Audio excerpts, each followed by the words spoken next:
coast to coast, it's your hosts, the Lombardi Leap and Mersey FB. This is Beyond the Frozen Tundra.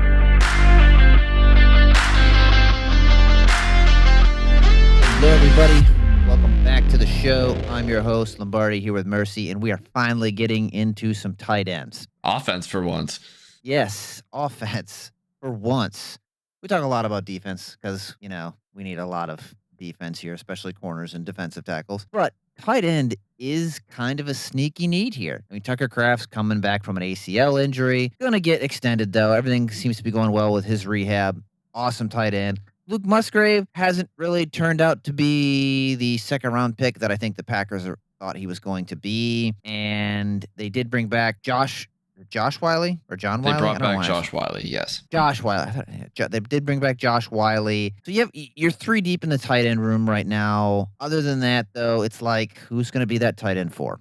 And this is actually a pretty nice tight end class, I must say. It is. Like looking at... I actually think, if I could add a quick point, you're looking at who's going to be tight end 3 to 4. Because I think that they have a solid shot of beating out Whyle during camp, and Whyle could possibly be cut. But you're looking at, for best case scenario, new tight end 2. You're hoping for a replacement for Whyle so you can cut him, and then... Well, they keep 4 tight ends, don't they? I'm pretty sure they keep 4 tight ends because Matt LaFleur likes to run. So I think Josh Whyle is on the roster for this year. I think this is more of who's going to replace Luke Musgrave in a year? Or maybe you get to the trade deadline in 2026 or sooner, because you don't really have that many open roster spots right now.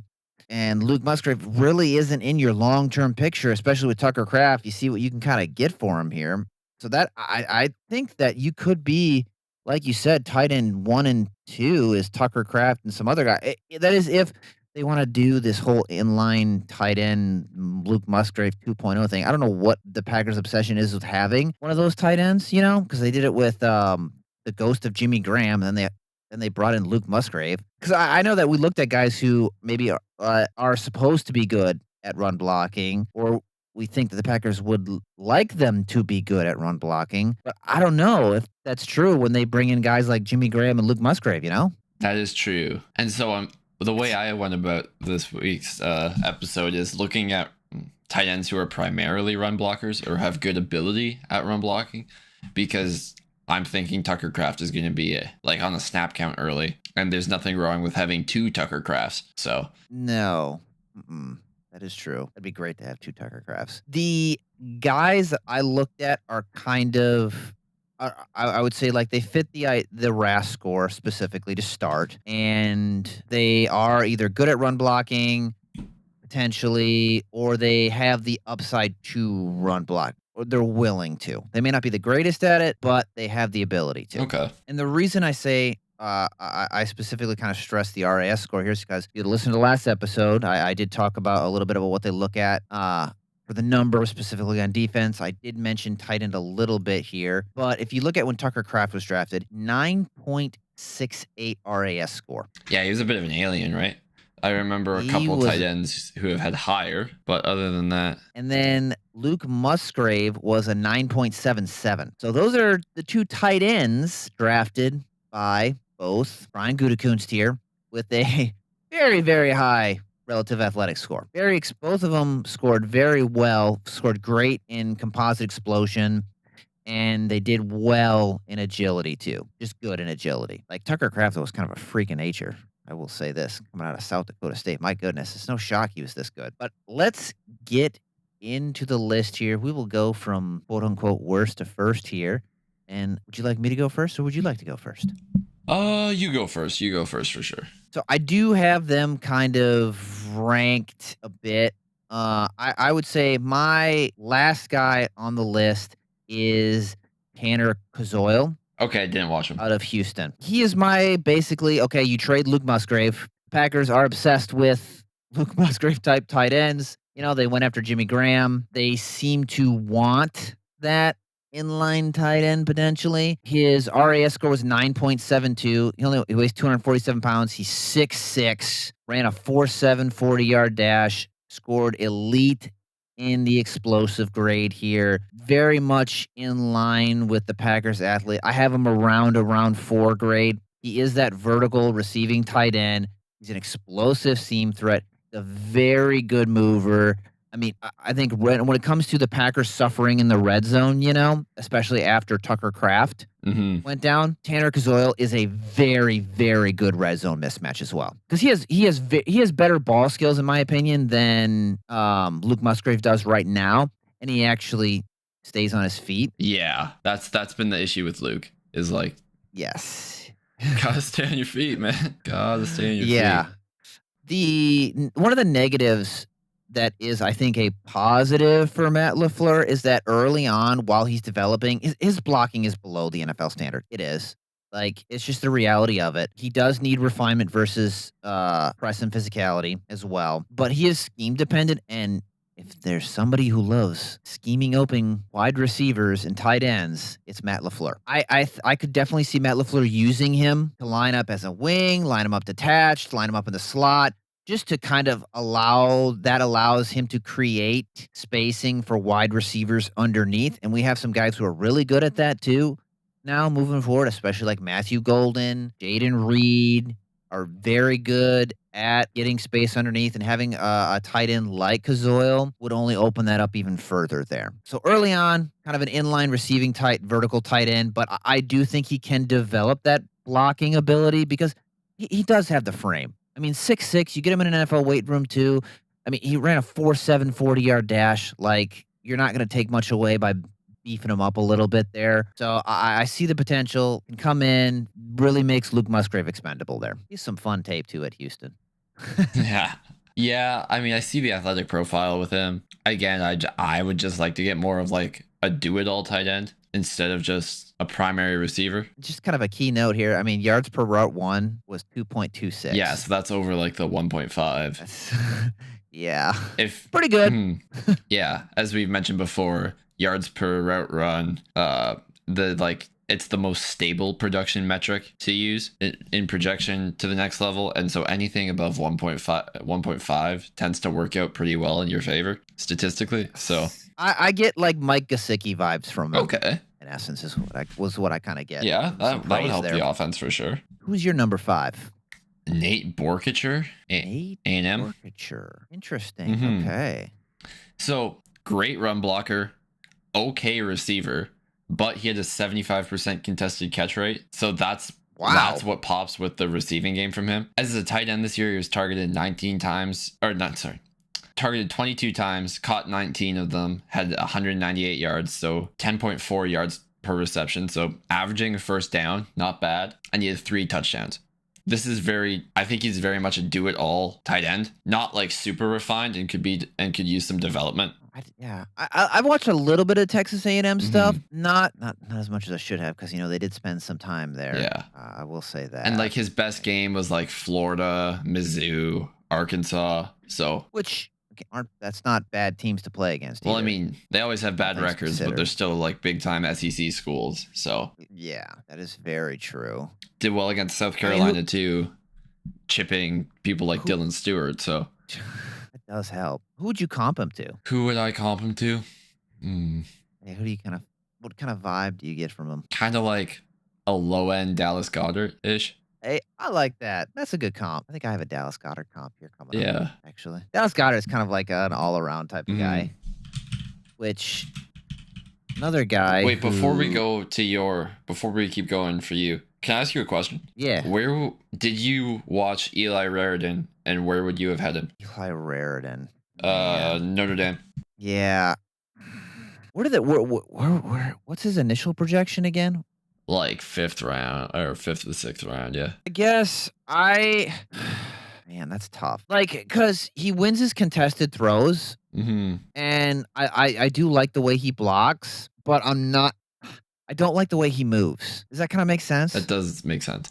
Because to me, he's like Luke Musgrave, just a better run blocker. He stays on his feet, but you could really get the most out of him if you have him gain like 15 pounds. Yeah, it's like when he runs, you can tell he's stiff. Right. And so he's really just, I I don't know. To me, it's kind of like I guess here's what I would describe. He's kind of like Christian Watson a little bit.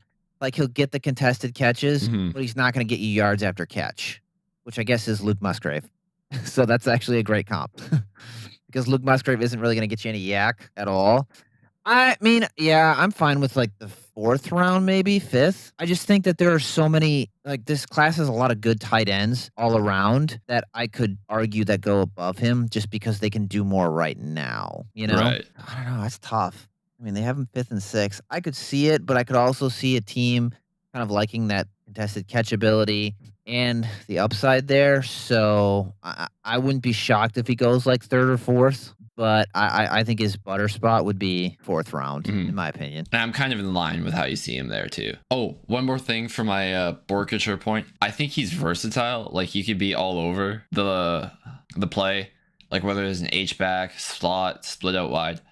Like you can use him in a lot of different ways, which kind of makes like the blocking ability pretty interesting. Anyway, who's your 4th? At all. My 4th is a gentleman by the name of Riley Nowakowski out of Indiana. Okay. He is now I'm kind of getting into some of the guys who are got a little bit of meat on their bones, so to speak. Yeah, I think I would agree with you. I just think he's a little short. He is. He's like 6'2", He's a little right? short. Little He bowling is ball. 6'2", 6'2.2", 250. Ran a 4.6, has almost 32-inch arms, which is not bad. I mean, he's a 7.96. I have him a 4th or 5th round. I like him because he does remind me of Jake Ferguson. Oh, okay. Good tight end. That's kind of why. He's tough. He's physical. He's defendable. He's a good run blocker. Very, very strong hands in traffic. And one of the things I think that the Packers like about him is the Packers tend to like smart players, especially when it comes to tight ends. And I think that Riley is a very, very smart tight end. Another thing that's kind of key that you mentioned before earlier is the yards per route run.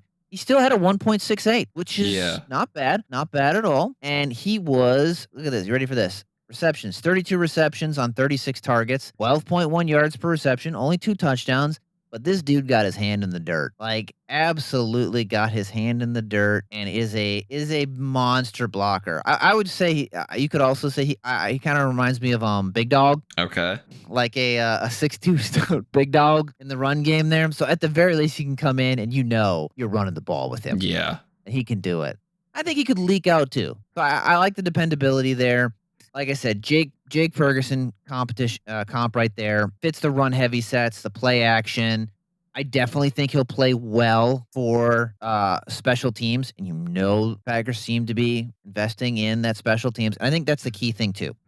When you're drafting a tight end 2 or 3 here, they have to be able to play special teams right away. Yes, they do. And if you want a guy who can play special teams right away, Riley Nowakowski is your guy immediately. I'd say around 4-5 projection here is where I kind of see him. Again, not explosive, not really a vertical threat. I mean, higher floor, lower ceiling type of guy, Okay. And I think they spent like they were at Indiana for 4 games for a reason. They were looking at quite a few players. They did win the national championship and all that. Yeah, with like an average age of like 24. So true. There It is that. Very true. With a young NFL team. Yeah. Who's your number 4? Marlon Klein from Michigan. Interesting. Okay. Mm-hmm. It's just interesting to see how different our lists here. Yeah. Our lists are right now. So Marlon is, let me get a height and weight on him. He is 6'6", 248, is a senior. He ran a 4.61, so that's pretty good. A little bit on the older side, coming in at 23. What's interesting about him is, again, good blocker, but pretty decent long speed. Like once he gets rolling, he's pretty great at that. And he's aggressive at the catch point. Doesn't that sound familiar? Sounds a little familiar. Wink, wink, nudge, nudge. We could use another one of those. We could use another one of those. He's, again, going to be a little bit more of a developmental player. Just because, let's see how many snaps he's played over the past 2 years. Michigan likes to churn out tight ends, though. So, yeah. They are really tight end university. Like played 11 games this past year, down from 13 the year before. 210 passing snaps, 113 inline snaps. Only targeted 41 times, caught 24 of those. So, has to develop a little bit. But again, yards per route run, 1.53, and averages 5.5 yards after catch. That's another important metric for tight ends. You kind of want to see where they're targeted. and how many yards they get you after the ball's been caught. Wow. Mm-hmm. That is solid right Yeah. there. 8.6 ADOT for him as well. What? 8.6? Yeah. That's His average depth of target was 8.6 yards down the field. So pretty good. dynamic receiver, even though like the grades don't show it, you're still gonna have to develop these guys. Like I'm still in like the developmental territory here, but definitely some upside. Did you have him anywhere on your list? I did not actually have him on my list. Okay. Unfortunately, I think he fell just off of it. Like, there are a couple other guys, and I'm like, I kind of like them a little bit more than him, Yeah. just because of the upside that they present. Mm-hmm. But I mean, like you said, Michigan's tight end university. Dude, it feels like every tight end they make is almost they put out is almost kind of the same. Yes. Like Yes. Barner was there.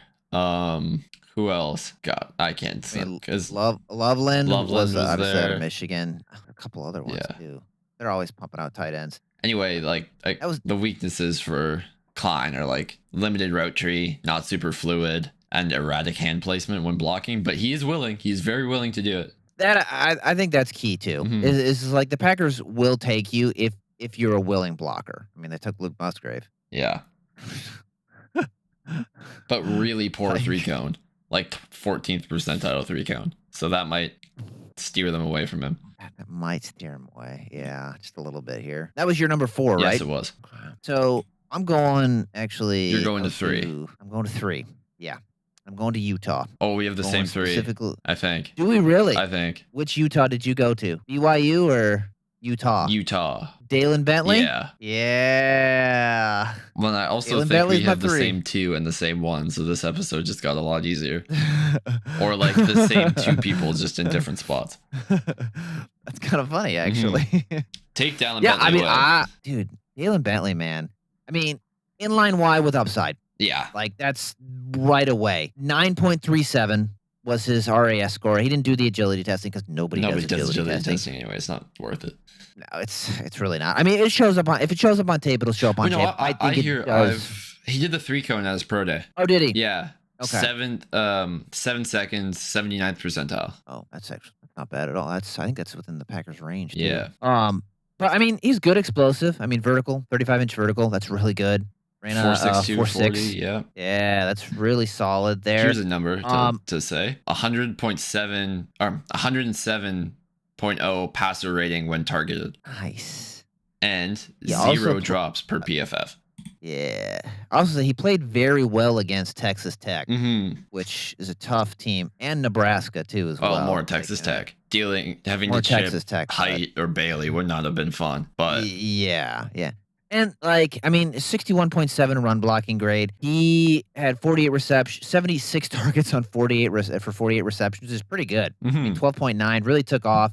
2.07 yards per route run. Like, his contested catch rate was okay, 26.7%, which is kind of shocking because I mean, his arms. I mean, 33-inch arms. Like, it's not exactly small. Like, those aren't like short arms. And I like his height, 6'4", means weight's solid too. I mean, 253. Like, I do think he's a very good all-around tight end. And if hear me out on this one. Yeah. Dawson Knox. Okay, cool. I've also heard other comps for him. Like, like he works well in 12 personnel. I think he does fit that true inline tight end role for Green Bay, especially.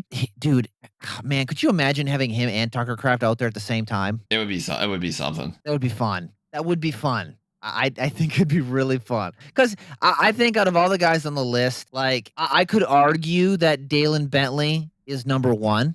Just based off I- like I athletic could. profile. Yeah. Yeah, athletic profile, and the fact that like he's a very, very balanced tight end. I think he would get Like- along well with Tucker as well. Both like I northern guys. Oh yeah, I definitely agree with that. What did you really like about him? The same things you talked about.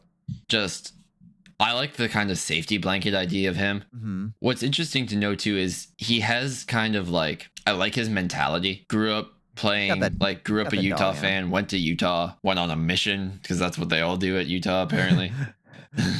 Well, he went from what is it? He went to BYU And then transferred to originally, Utah. and then No. transferred to UCLA, I think it was, and then went to Utah, if I recall. I'm pretty sure. I've got offered by Utah, signed letter of intent to Utah, played at Utah. I'm like 2023 battled injuries, appearing in just 6 games. 2024 only played 376 offensive snaps across 12 games. So like, oh no, I'm thinking of a different tight end. He played at Snow. He played at Snow College in Ephraim. That's what it was. He just played at a community college his first year, and then he went to the Utah Utes. Okay. In 2023. Yeah, I see that now. I just think missed that. Okay, yeah. I think it was the other Utah tight end, Carson Ryan. Yes. All over the place a little bit. Yes.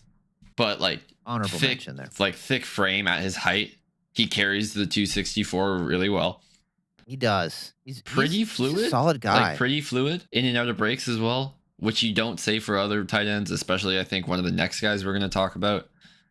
And you just have to, again, it's like teaching proper run blocking technique despite willingness. I think if you get him to like ace his hand placements a couple times, you've got like pretty good tight end, similar to what like Brenton Strange has carved out for himself at Jacksonville. I think that's kind of where you can take Dallin Bentley. I thought Brenton Strange at Jacksonville? Yes. Or was he before that? I don't know why he was drafted from Penn State to Jacksonville. That's right. Yeah, I'm thinking of, man, my tight ends are all mixed up right now. There's who was the Jacksonville tight end that left? Evan Ingram. Ingram, that's who it was. Yeah. Definitely not. He's definitely not an Evan Ingram. No, makes sense. Yeah, that's a good comp. I like that strength. Yeah, that's really good. I like that. Solid. Well, since I took your 3, I'll let you take the 2. My 2 is Sam Roush.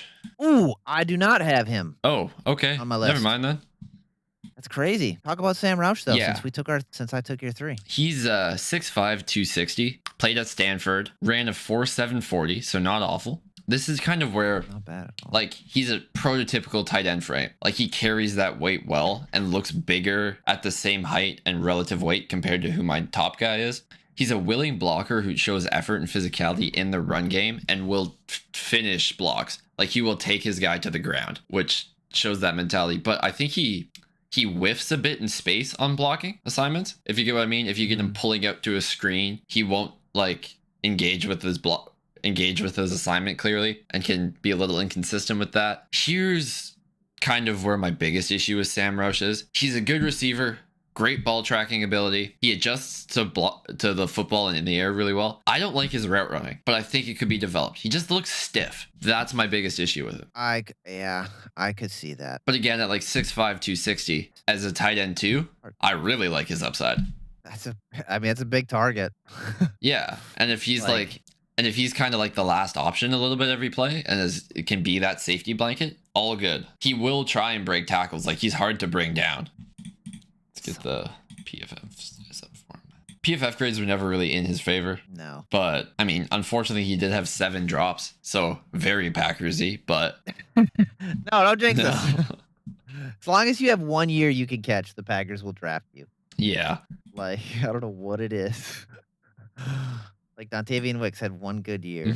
But, like, explosive athlete, 38.5 inch vertical, 126-inch broad jump, 7.08 3-cone, 25 reps on the bench press. So, like, decent enough athlete. 4.37 short shuttle. That's actually, he's a solid. That is kind of a Packers. That's a very Packers. He's like a very Packers really athlete at his height and weight. So that was your 2. I honestly thought we had the same 2. Who's your 2? Or who? Justin Jolly. Oh, yeah, I didn't watch him. I told you that. That's right. Yeah, that's right. I did pick Justin Jolly because he's going to be turning 22. That's age-wise, that's right in line with what the Packers like. He is still 6'3", 253, roughly. Right. I think that's what he came in as. 6'4". He's almost 6'4". I like the frame there. I understand, like, a lot of people are like, oh, the run blocking lacks a little bit of push. Here's my thing with the run blocking. I don't know why he does this, but he does. He tries to headbutt people. Oh. He lowers his head. I don't know if it's a strength thing or what. Okay, I don't. But he lowers his head, and then that's how he tries to run block. If that makes sense. Yes. So it does. he lowers and Pushes in. With that being said, though, I think he might have been injured in 2025 because if you go back and you watch his 2024 tape, and this is to me this is like a very very Packersy thing to do. The Packers will look at a guy who played well the season before and they will still take him. Right. And maybe they didn't have the greatest like in this instance, maybe they didn't have the greatest 2025 season. The 2024 tape is really, really good. I agree with this too. I enjoy the 2024 tape a lot more. Like, he played 12 games this year. He played 13 the year before. Again, he looked way more sure-handed, but he did have more touchdowns. He had 7 touchdowns, was only averaged 10 yards per reception, whereas like 2020 here, I'll give you the 2024 numbers here. 13 games, 43 receptions on 57 targets, over 600 yards, almost 700, 661 to be specific. 15.4 yards per reception, 4 touchdowns. Way more sure-handed in 2024 than 2025. His receiving grade, 81.6. This is 2025 numbers. So this is a down year for him. I would agree with that. 1.78 yards per route one, 2.0 drop rate, 60% contested catch rate, 56.3 run blocking grade. Like, you can work with that, in my opinion. You can work with that. His average depth of target was 7.6 yards. I think there's a lot to like there. I know the Packers like him because they've spent a lot of time interviewing him. He can, again, versatile piece. He can line up anywhere. Inline, slot, wide, backfield. Like, definitely a lot of flexibility, but he does have that willingness to block that I think can definitely be developed, which the Packers like, Very much a red zone producer. 11 touchdowns over his last 2 college seasons as a tight end. That's pretty good. Like, he plays with effort too. You've seen that highlight of him where he pulls his hammy mid-play and just keeps going for the touchdown? Yeah. Yes. So, very big effort guy. I liked Isaiah Likely coming out. I wanted the Packers to draft him. He didn't, obviously. He's in where now? Giants, New York. He's with the Giants now. There was some rumors the Packers were a little bit interested in him, but again, he got money, so I don't blame them for not wanting to pay 2 tight ends, especially when you're not running that kind of a system. I definitely could see Justin Jolly as a big, big Packers fit. I think that he has a lot the Packers like. He does give me Isaiah Likely vibes as well, so that's another reason why I'd love to have him on the team, just because of that. Great tight end too. Like, I think he'd be a great tight end too right away. Red zone threat with some upside to be able to learn how to block as well. And the Packers seem to like him. So who's your 2? Sam Rush. I told you my 2. Sam Rush. All right, so we're going to 1. Do we have the same one then? Is he a mean machine in red and black? He is coming down that track. And then we have the same one. It is the one, the only Oscar Delp. Dude, Oscar Delp is so underrated. I love the guy, man. He's so good. He's so fun to watch. Like, who's that one guy on X saying, I wouldn't take him in the 5th? I can't remember. I can't remember, but he just hates Georgia players. Well, yeah. He straight up hates Georgia players. There is a clear difference, I think. The issue with Georgia and specifically tight ends is you have great tight end rooms constantly, and they're always rotating guys through. Like, they barely took Brock Bowers off the field. He was there behind, like, Darnell Washington. When it looked like Oscar was finally going to be that guy, along comes Lawson Lucky, who they're like, oh my God, this kid's great. And then Ben Yurosek transferred in as well. They rotated him in a little. Then they wanted to play Ellis Williams and Ethan Barbour. So they're always rotating through guys in that room. It's kind of like their defensive line, too. They're just rotating him in all the time. But when you talk about Oscar Delp, the first thing I want to mention is he is so tough and competitive. He played through a foot fracture this year, and it didn't seem to slow him down. Hence why he didn't test at the combine. Wanted to wait a little bit. It was discovered at the combine, actually. And he was like, oh. Yes, that's right. Yeah, better not risk it after playing all season on it. So he still wanted to test, but they wouldn't let him. He's like, I want to test. I don't give a rip. Yeah. I also think he is a tenacious run blocker and he's tenacious and competitive, which you have to be to play at that program. Like, did you? He's only 245. I think that's an important thing. Is he's only 245, and but he doesn't play like he's 245. No, he plays like he's 260. It's like the same thing is with like. Swear, guys. We're not being biased homers. He's the same height as Sam Roche, but Sam Roche just looks so much bigger than him. That extra 10 pounds-ish, 10, 15 pounds seems to help, but like. I think you can get him there. He runs a 4.49. Like, that's ridiculous. I mean, what was it? What did I say Tucker Kraft run? I mean, Dalen Bentley ran a 4.62. Mm-hmm. And then I think Tucker Kraft ran around that too. Like, running a 4.49, that's wide receiver speed. Yeah. And like 38-inch vert, 125-inch broad jump. So like, that's crazy. I think the reason is like you said, is people don't necessarily like him as much is because he's a little small. How like 16th percentile arm length, 18th percentile wingspan, 9.5 inch it's over hands. 31 inches. Yeah, so like he's a little smaller, but at some point, like talk to the guy, look at the tape. Yeah. Like I would draft him in the 3rd. Would I be a good GM? Who knows? But I think he's one of the guys too, where, you know, we look at, to be fair here, I mean, his yards per route one was 1.29. But I think that was more, this is one of those, again, I'm trying not to sound like a biased homer here. But I think Oscar Delp is a product of the room he was in. And I think that's very evident because, like you said, last year, I mean, Brock Bowers is a freak of nature. I mean, they still, the way they rotate their tight ends with Darnell Washington before that too. And now Lucky was there, and then that other guy transferred in. It's Oscar Delp was kind of stuck in a very crowded pool of good tight ends. Because I liked Lucky Lawson coming.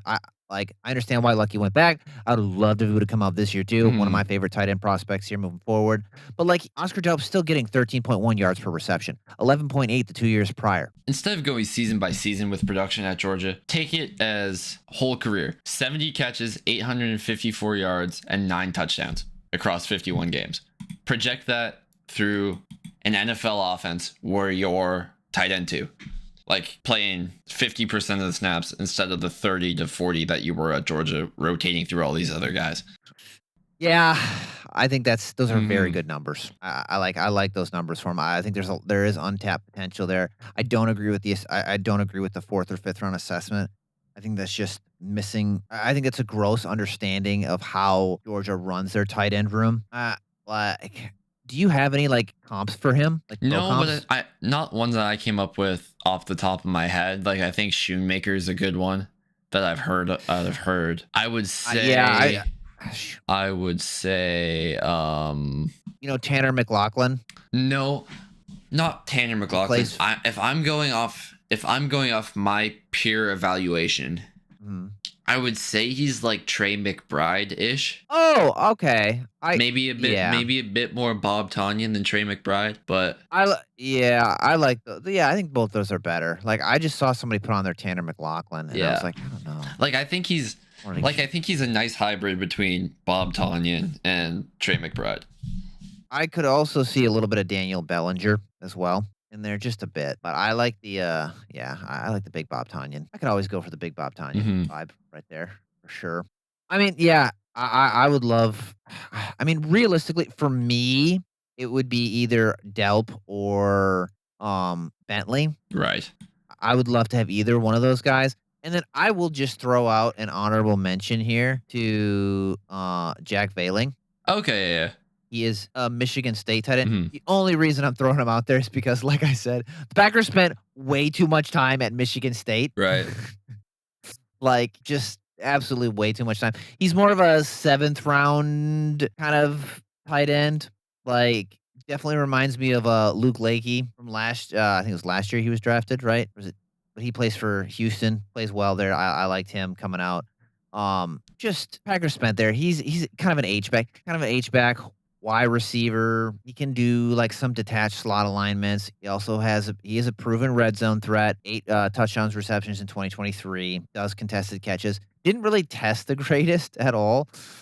But he's one of those guys who is more athletic on tape than he is at the combine. Right. So that's just my honorable mention is Jack Veiling. I wouldn't be shocked. I would not be shocked if he goes as a UDFA just because there are so many draftable tight ends that you could get a UDFA tight end in this draft that's like a 5th round pick. Yeah. Realistically. Yeah. Which is crazy. If we were to talk about honorable mentions, I would say like Miles Kitzelman for sure, Josh Cuevas, Will Kaczmarek, Lake McCree. Like all of these guys are solid draftable tight ends who I think could have some upside in the NFL. So that'll have a place, especially. Yeah. So I mean, this is a great draft to get a tight end because you can get like I said, a solid guy later rounds in the draft because there's just so many good ones out there. And speaking of the draft here, I think 4 next weeks, Monday. right?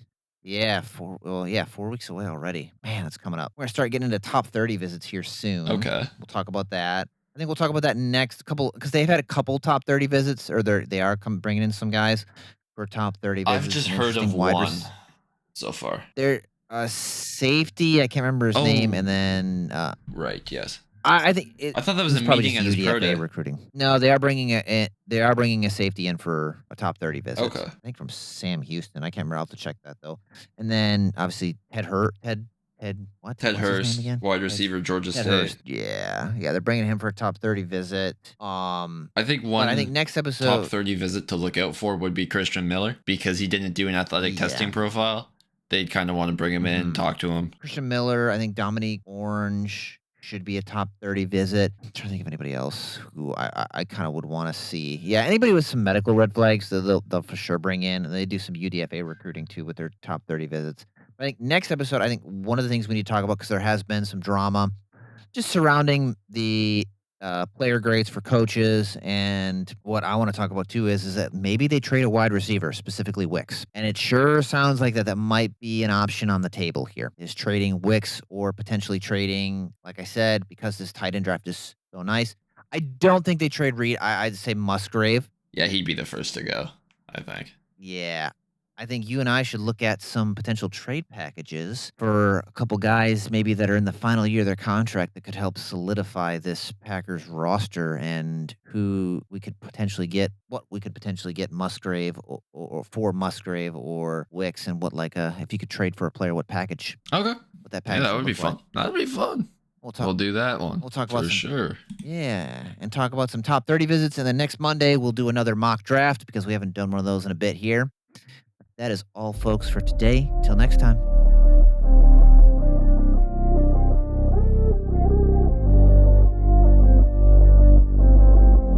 To Packers fans coast to coast, thanks for going beyond the frozen tundra. We appreciate you tuning in. And as always, go Pack Go!